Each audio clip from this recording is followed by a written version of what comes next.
Hi guys, it's Penny here with wellnesswithpenny.com. Thanks for joining me this week.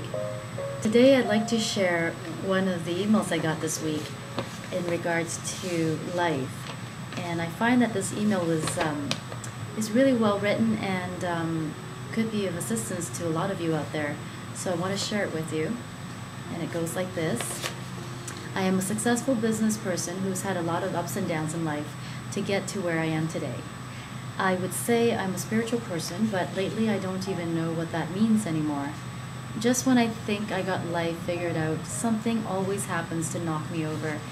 Is this just me, or is this what they mean when they talk about the paradox of life? On the outside, I may come across confident, cool, and successful, but deep inside, if I care to pay attention at all, I feel something is missing. People who know me well think I am too hard on myself, maybe a bit of an overachiever. But shouldn't I be hard on myself? Wouldn't that make me better?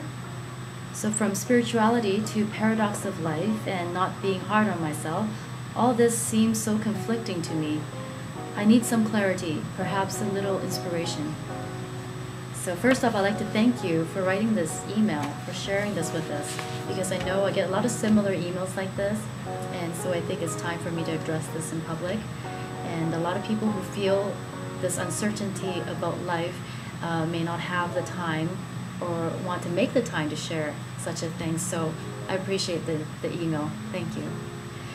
So first off, I want to say that life is a paradox, and I will explain to you what that means in a second.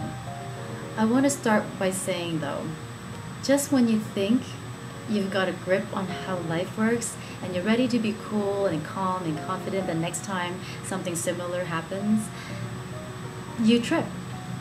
You trip, or you drop something and break it, or you just put a little dent in your car and something unexpected, something just doesn't go your way, and you find yourself losing it all over again. And then you get mad at yourself for losing it. You become hard on yourself. You think you could have been better in the way you handled the situation, but you weren't. And so you beat yourself up for it. And this is where I have to tell you to take it easy on yourself. This is probably a good time for me to address that one part in your email about how is it that, why shouldn't you be hard on yourself? Isn't that something that makes you better? Well, you know, maybe it will make you better. But believe it or not, being more forgiving and compassionate to yourself makes you even better. That's something that most people are afraid to try. Now, realizing your higher self, attaining inner peace, or achieving divine confidence, if you will. In other words, being more spiritual doesn't make you or me better or right. It simply makes you more aware. That's all. Nothing more.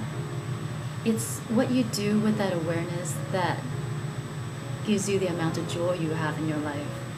With deep awareness, you can make better decisions. Now, I've come to learn that no matter how much we find our way again, we continue to lose our way at some point, only to have to find our way back again.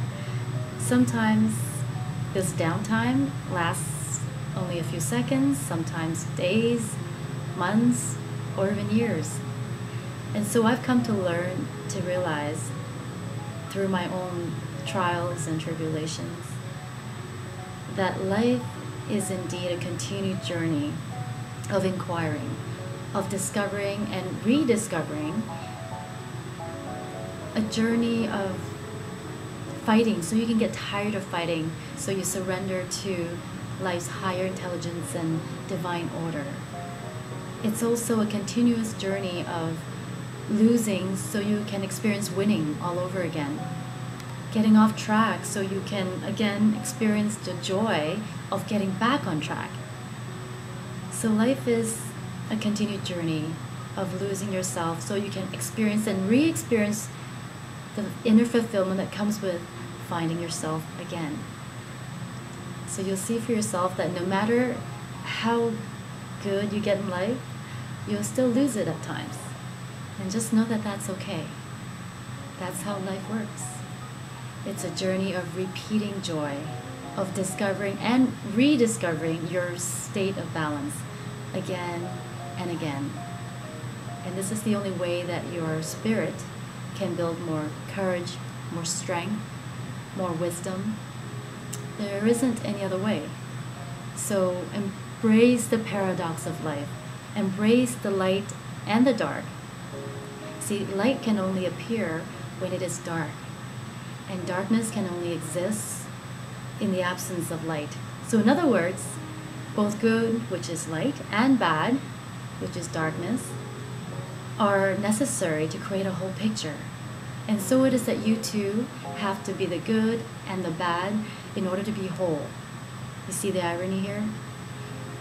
So don't be so hard on yourself. It's not you. It's just the way life works. So don't fight it or overanalyze it. Just embrace it, and it will embrace you back tenfold. This much, I know for sure.